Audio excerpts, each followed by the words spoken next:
Welcome to day 35. Um, yeah, do you ever feel like people are like judge you too much for like the things you like, or like if you agree with someone who has like some wild take, but not just like you don't agree with the take, you just agree with other things that they have said in the past, or perhaps you don't hate them, but they have one wild take that everyone's like, oh, they're the devil now. Isn't that a common experience where like people are I don't know, people are just like way too serious about others' beliefs, and they could say everything you would like. There are people who listen to someone else and they agree with everything they say, and then they have one opinion which is so different from their own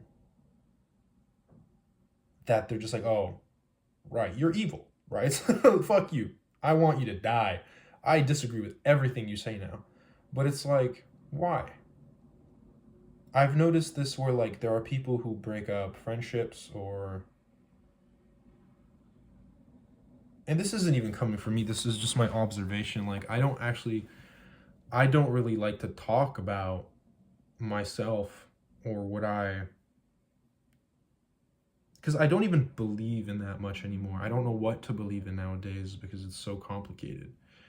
And I don't have the time to do the research to make an educated guess half the time. A belief means you're not certain about something, right? That's what a belief in God is. You're not certain, but you're staking out that belief, right? Um, and so a lot of political beliefs, for example, are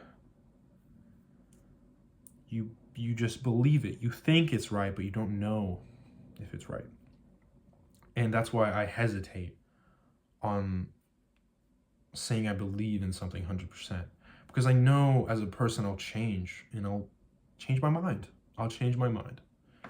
And I feel like people are not forgiven enough for changing, for when they do change their minds, if they did have a bad take that is kind of objectively bad. But sometimes objectivity and subjectivity are too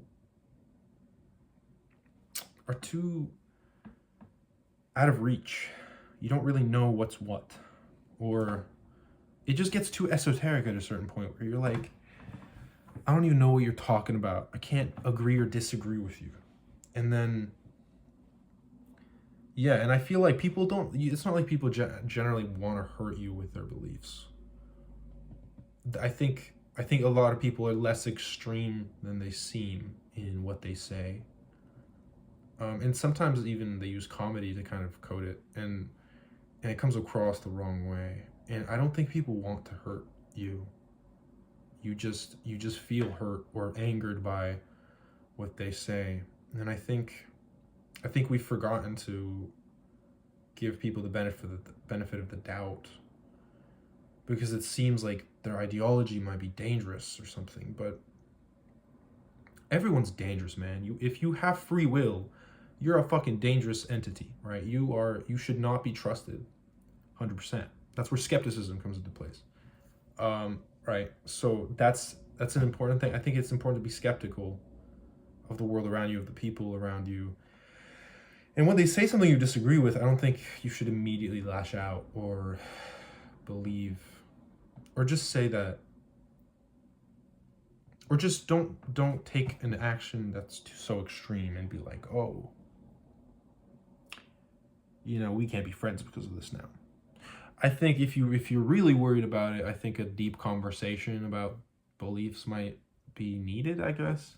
If you're super worried that they might fundamentally, if you feel unsafe or something, I don't know, or if you think that they're delusional. Yeah, I think that's a good conversation to have before any extreme choices are made, because I give people a lot of, I at least I like to think I give people a lot of I take a lot of shit from people, be it intentional or unintentional, because I used to get super upset at like how people treated me or others, And it just impacted me wrong. I was just angry. I held this anger in myself a little bit. And I was like, what now? You know, like now I'm just pissed off and nobody else cares. So, and I'm even more pissed off that nobody else cares, right? So now I just don't care. Now I just don't care. And, you know, as long as I'm not actually like, as long as I'm healthy and I have agency and free will, and I don't know, I still have some kind of relationships that keep me grounded, I think I'm fine.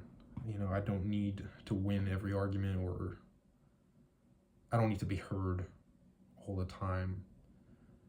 And so many things are nuanced. Like, I know I'm being very vague, but like I'm not trying to be vague because I'm talking about something specific. I'm actually talking about something very broad in general. And I need to be vague just to conceptualize this very broad topic. And how I'm a little worried about maybe Gen Z, our generation, and even like older generations who are very serious. I mean, I feel like it stems from maybe millennials, because they call us snowflakes, the boomers and the Gen Xers, and I'm sure the greatest generation did too, back when, you know, they were in charge. And I'm just saying, like,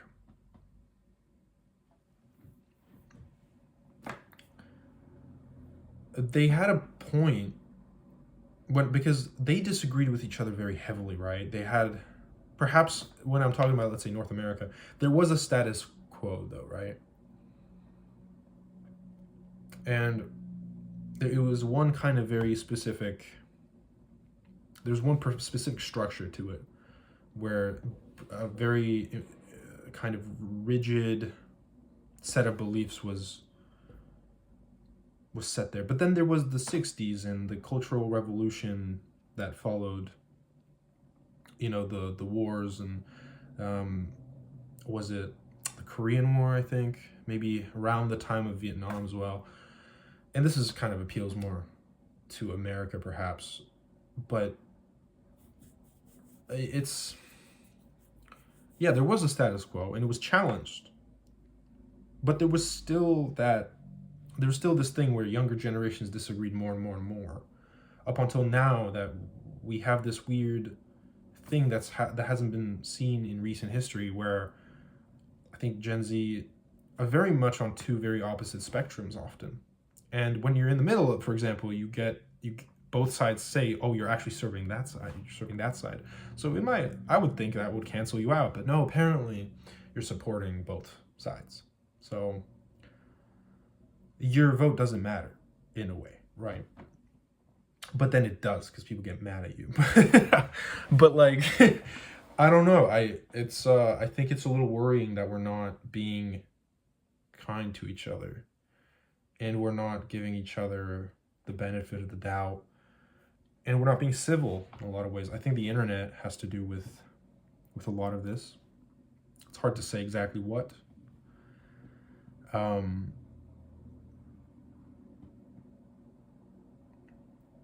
But it's not, and I don't know, it's throughout history, I'm sure there were points where it seemed like, oh, the young people are all going insane. But nowadays it's hard because we're atomized because of the internet. And because of the internet, where we're fed all this information that our brains naturally aren't wired to process, we start to think in these like extremes. And we're overloaded with stuff, and we start to create these very rigid beliefs that there have always been rigid beliefs, right? But not in every aspect of culture, or some things were a little more vague, right? People were, when it came to like sexuality, for example, I mean, in ancient Greece, they didn't even have a proper word for all the different stuff they were up to. You know, they just how fucking Bombacles was. I don't know. Bombacles. I don't know. It's just like, you know, this is This is the philosopher and his twink, you know, and that's just how it is. You know, there's no, it's just, we don't have a name for it. It just be like that. And now it's like identity is this really structured thing. Despite a lot of people being like, oh, I don't want to be put in a box, they kind of create boxes for themselves. And this goes for everyone, really, in every side of any argument or any part of the grid or chart. Because I think, I mean, you know, putting yourself in some kind of box helps you formulate your identity and where you come from and what you believe in, because it does help someone at least go through life and stand up for what you think is right, because it has to do with your purpose, right? But I think all our purposes are now, we all have the same purpose in a way, unless you're straight up evil. But like, that's also hard though, right? Because like, who's actually really evil? Everyone thinks they're kind of doing the right thing.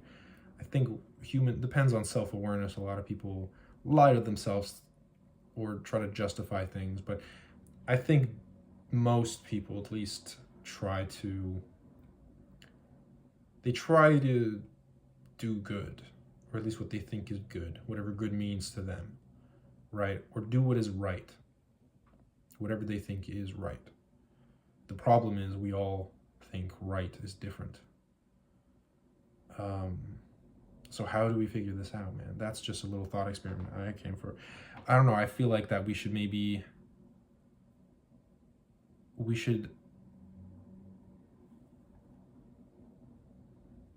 what could we really do? I don't know. What's something we can do? Talk? We already do that. And how are you honest with people? How do you know someone's being honest?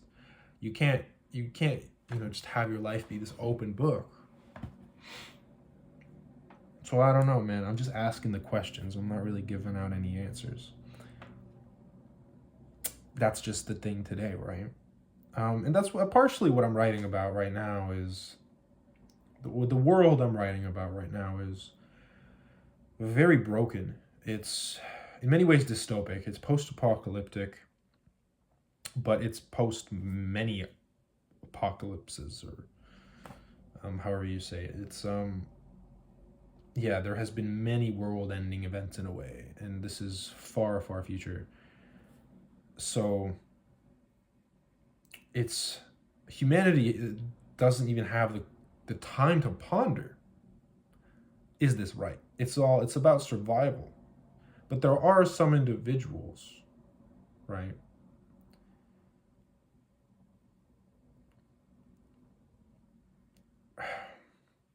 But I think I kind of answered my own question a little bit. Because to be fair, when you have to survive, when you don't have time to really ponder the big questions about yourself or society, I guess, you are probably either extremely selfish for survival's sake or extremely selfless for survival's sake, depending on your context, right? Because if it's from the context of the group or the characters I'm following in my novel, the main characters meet a group who are extremely selfless towards one another because their survival is mutually dependent on each other. So that forms kindness, right? But it's a necessity. So is that true kindness? Is that real kindness? Is that inherent, innate kindness, or is it circumstantially driven, right? Because there are other gangs, let's say, they are called gangs in this world. There are other gangs who are reliant on respect based on strength, for example. So they're not kind to each other, but their survival is also mutual. So it's important. What is that? I don't know. But yeah, it's the dynamics are different because some act more like their families, some act more like their military hierarchies, and so on and so on. And there are different societies and different classes in a way. because there are always classes in society, unfortunately. So, but when you have a small community in a larger society, but that's kind of more self-sustaining, you kind of have a socialist utopia, right? Like where kind of communism works because it's such a small number of people. But we've been shown that, for example, communism, socialism don't generally work with large populations because of colliding interests. And when you have the time to be lazy and question existence in many different ways, you know, I think that's where it can lead to problems. Because when your purpose isn't survival and it's actually like self-actualization, you start to fuck up other people's plan for self-actualization because your plan is different from others, and you might have to take from others to give to yourself, or others will have to take from you to give to themselves. So I haven't solved anything, but I'm asking the questions, and I think we're kind of getting to some like a root of why people are the way they are. I'm really not gonna answer it by the end of this series, because that's not the only question I'm asking. It's one of many, but in this book in particular, it's still a basis of survival, but also mutual respect based on the hierarchy of power, and leverage in that power. So respect is a fine line. There's a fine line between respect and hatred. They're kind of one and the same, to be honest. So yeah, let's get to the word count for today. I'm just philosophizing all types of shit today, and we're not getting anywhere. I hope that was at least interesting. This is where we're starting. Camera's dirty, as per usual. There, you like that? You like that? Boom. And here we go. Not too bad. I gotta go to that party, so got a pretty decent word count done before heading out. We did it. Wacky angle. But yeah, that's it for now. I'm just gonna go to the party now, so not too bad. Again, I think right now what I'm writing about in terms of just the chapter by chapter thing is I'm building up stuff, and I'm setting up a bunch of pieces on the board which I shall play in this chapter, but I'm still setting it up. And so there's kind of one crucial location that the gang needs to get to in order to enact the rest of the plot and unfold everything. Now things are all gonna fall apart. And they're already slowly falling apart. One of the characters already is in deep shit. And to be fair, I didn't actually know.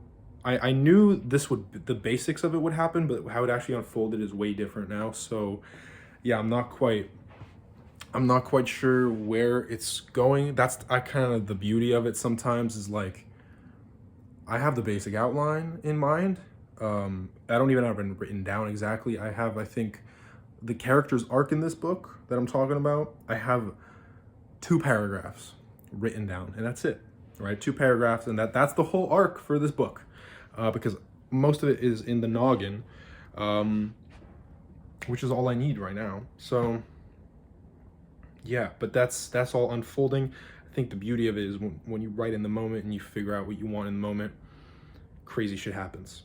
And that's what happened before, right? Because I didn't have, and like it was more boring if I think about what I had in mind before I had this like snappy idea, this one idea that came out of nowhere, this one time when I was writing, it was actually more boring, right? And actually there was less. I think the book would have been even shorter without the same impact. So yeah, sometimes you just need to do that. But other than that, that's it for today. Peace out. That's day 35. See you tomorrow. I'm heading out. So yeah.